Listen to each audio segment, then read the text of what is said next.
जय हिंद दोस्तों, संदीप टी की मैथ स्पेशल यूट्यूब चैनल में आप सभी का स्वागत है। बिहार सिविल कोड 2022-23 जिसमें टोटल पोस्ट है वो 7692। इसके लिए प्रैक्टिस सेट नंबर 1 है। इसमें हम सामान्य ज्ञान का टोटल 25 प्रश्न देखने वाले हैं, जो कि आपके एग्जाम के व्यू से बेहद इंपॉर्टेंट रहने वाला है। ये सामान्य ज्ञान का प्रैक्टिस सेट 1 है। इसी प्रकार हम हिंदी, इंग्लिश और मैथ्स का भी अलग अलग प्रैक्टिस सेट है जो कि लेकर आने वाले हैं। डेली आपको शाम 7 बजे प्रैक्टिस सेट सामान्य ज्ञान का मिल जाएगा। तो जल्दी से इस लाइव सेशन में जुड़ जाइए और वीडियो स्टार्ट करते हैं और चलते हैं प्रश्न की तरफ। तो पहला प्रश्न है आपके सामने कि किसने भारतीय संविधान की प्रस्तावना को भारतीय संविधान की राजनीतिक कुंडली के रूप में वर्णित किया है। 4 ऑप्शन है आपके सामने। जल्दी से कमेंट कीजिए इस प्रश्न का सही आंसर क्या होगा।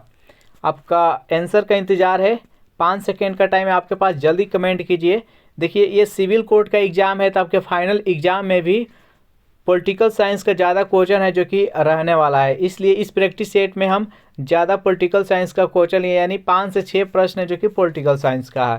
तो देखिए, इस प्रश्न का सही आंसर हो जाएगा option number C, Kanhaiyalal Maniklal Munshi. Next question देखते हैं। सेकेंड प्रश्न है कि संविधान के किस अनुच्छेद के प्रावधानों के अंतर्गत भारत सरकार द्वारा भारत रत्न, पद्म विभूषण आदि अलंकरण प्रदान किए जाते हैं। तो देखिए, जो भी हमको मिलता है सम्मान भारत रत्न या पद्म विभूषण या किसी अन्य अलंकार, तो वो किस अनुच्छेद के तहत हमें मिलता है आपको बताना है। तो देखिए, इस प्रश्न का सही आंसर हो जाएगा ऑप्शन नंबर बी, यानी अनुच्छेद 18। नेक्स्ट क्वेश्चन देखते हैं। थर्ड प्रश्न है कि संविधान के किस अनुच्छेद में यह व्यवस्था की गई है कि प्रत्येक राज्य शिक्षा के प्राथमिक स्तर पर मातृभाषा में शिक्षा की पर्याप्त सुविधा की व्यवस्था करने का प्रयास करेगा। बेहद ही इम्पोर्टेंट प्रश्न है। आपको बताना है कि किस अनुच्छेद के तहत ऐसा है कि जो भी राज्य प्राथमिक शिक्षा देगा, तो प्राथमिक शिक्षा जो कि उसके मातृभाषा में होगा, ये इसके लिए अनिवार्य है। तो ये अनुच्छेद 350 में कहा गया है। तो इसका राइट आंसर हो जाएगा ऑप्शन नंबर सी। नेक्स्ट यहाँ पर 4 प्रश्न है कि भारत के संविधान का वह कौन सा अनुच्छेद है जिसमें भारत के नियंत्रक एवं महालेखा परीक्षक का उल्लेख है। आपको बताना है कि भारत के संविधान के किस अनुच्छेद में नियंत्रक और महालेखा परीक्षक का उल्लेख किया गया है। जल्दी से कमेंट कीजिए इस प्रश्न का सही आंसर क्या है। 4 ऑप्शन है आपके सामने, आपको बताना है कि सही आंसर क्या होगा। कमेंट कीजिए। तो देखिए, जितने भी स्टूडेंट अनुच्छेद 148 बता रहे हैं, तो बिल्कुल सही जवाब है।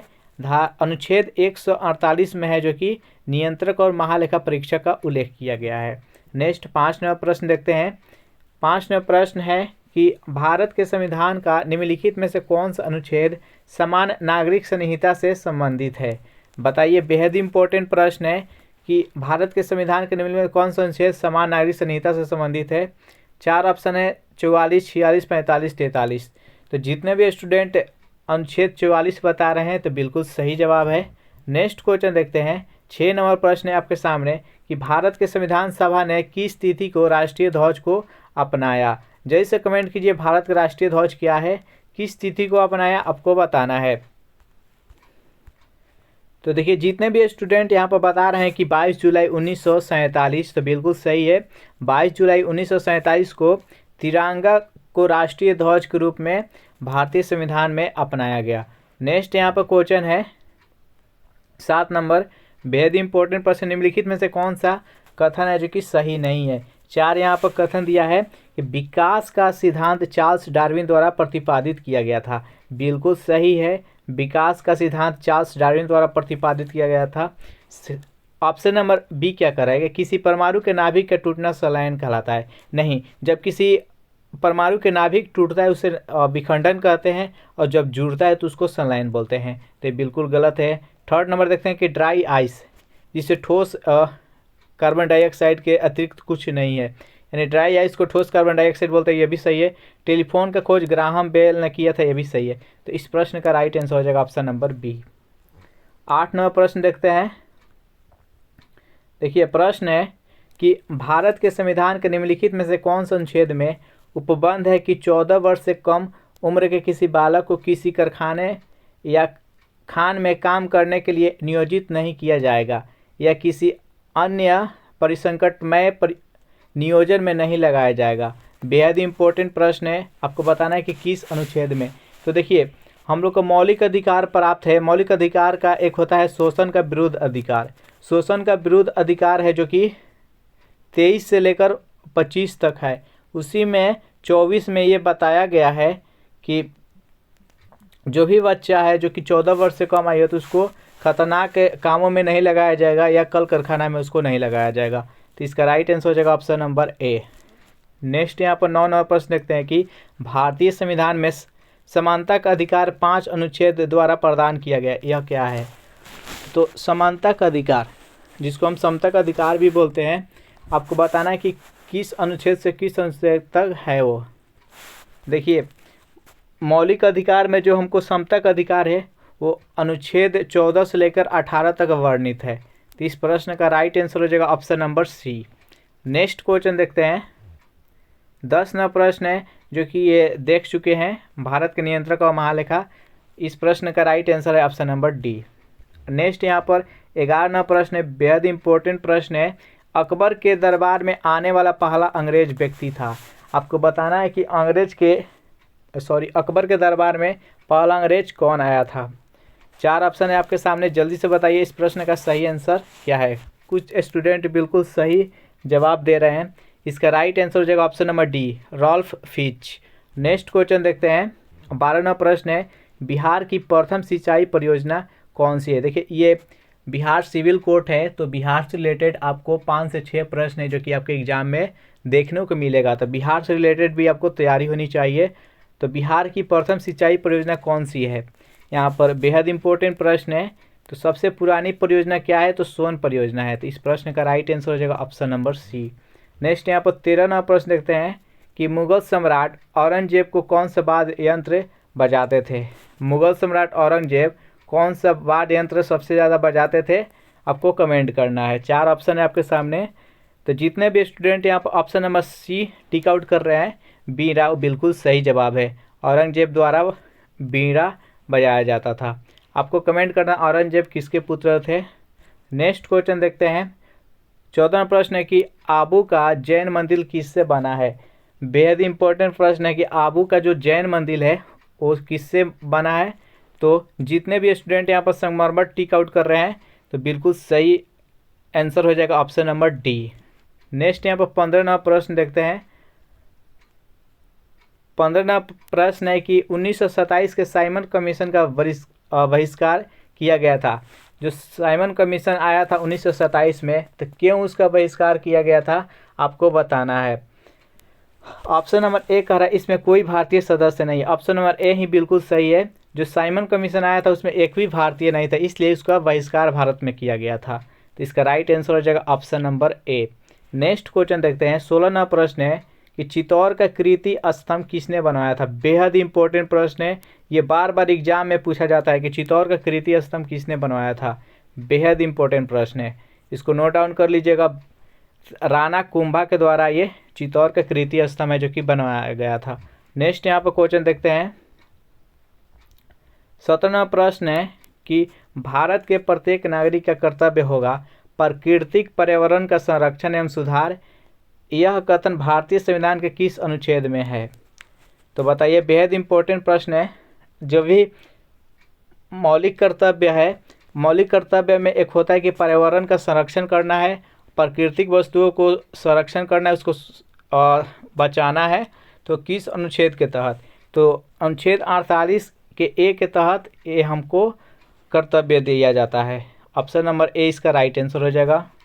नेक्स्ट यहाँ पर 18 नंबर प्रश्न है कि हमारे शरीर में अम्लीयता तथा क्षारकता के बीच जो तत्व संतुलन वह बनाए रखता है, यानी जो हमारे शरीर में अम्लीयता होता है या क्षारकता होता है, इसका संतुलन बनाए रखता है, वो कौन सा तत्व काम में आता है? तो ये फास्फोरस है जो कि ये संतुलन बनाए रखता है। नेक्स्ट यहाँ पर 19 नंबर प्रश्न देखते हैं। निम्न में से सबसे मीठी चीनी है? यहाँ पर 4 है, फ्रक्टोज है, ग्लूकोज है, माल्टोज है और कैल्शियम है। सबसे मीठी चीनी किसे बोलते हैं? तो इसका राइट आंसर है ऑप्शन नंबर ए, फ्रक्टोज। देखिए आपके सामने 20 नंबर प्रश्न है। अकबर द्वारा बनाई गई किस इमारत का नक्शा बौद्ध विहार की तरह है? बेहद ही इम्पोर्टेंट प्रश्न है। यहाँ पर प्रश्न बोल रहा है कि अकबर द्वारा बनाई गई किस इमारत का नक्शा बौद्ध विहार की तरह है? पंचमहल, दीवाने खास, जोधाबाई का महल और बुलंद दरवाजा। इस प्रश्न का सही आंसर क्या है? जल्दी से कमेंट कीजिए, आपका कमेंट का इंतजार है। तो कुछ स्टूडेंट है जो कि बिल्कुल सही जवाब दे रहा है ऑप्शन ए। ऑप्शन ए है बिल्कुल सही, पंचमहल। नेक्स्ट यहाँ पर 21 नंबर प्रश्न देखते हैं। प्रश्न है कि संविधान सभा का संवैधानिक सलाहकार किसे नियुक्त किया गया था? यहाँ पर सलाहकार के बारे में बताया जा रहा है। तो इम्पोर्टेंट प्रश्न है, जल्दी से कमेंट कीजिए इस प्रश्न का सही आंसर क्या है? संविधान सभा का संवैधानिक सलाहकार किसे नियुक्त किया गया था? तो इसका राइट आंसर है option number C, BN Rao. Next यहाँ पर 22 नंबर प्रश्न देखते हैं। किस मुगल सम्राट ने सवाई राजा जय सिंह को मिर्जा उपाधि प्रदान की थी? बताइए इस प्रश्न का सही आंसर क्या है? किस मुगल सम्राट ने सवाई राजा जय सिंह को मिर्जा की उपाधि दी थी? तो देखिए इस प्रश्न का सही आंसर हो जाएगा option number a, Jahandar Shah ने। नेक्स्ट क्वेश्चन देखते हैं। 23 नंबर प्रश्न है। किस प्रकार की भूमि को अपरहत कहा जाता है? अपरहत यहाँ पर बोला जा रहा है, तो अपरहत का अर्थ क्या होगा आपको बताना है। किस प्रकार के भूमि को? ऑप्शन नंबर ए, बिना जोती हुई जंगली भूमि को, सिंचित भूमि को, घने जंगल वाली भूमि को और जोती हुई भूमि को। तो देखिए अपरहत होता है कि बिना जोती हुई जंगली भूमि को ही बोलते अपरहत। तो इसका राइट आंसर है ऑप्शन नंबर ए। नेक्स्ट यहाँ पर 24 नंबर प्रश्न देखते हैं कि निम्नलिखित राजवंशों में से सबसे पुराना राजवंश कौन सा है? यहाँ पर 4 है राजवंश, आपको बताना है सबसे पुराना राजवंश कौन सा है। तो सातवाहन। सातवाहन इसका बिल्कुल सही जवाब होगा option number D. Next question देखते हैं।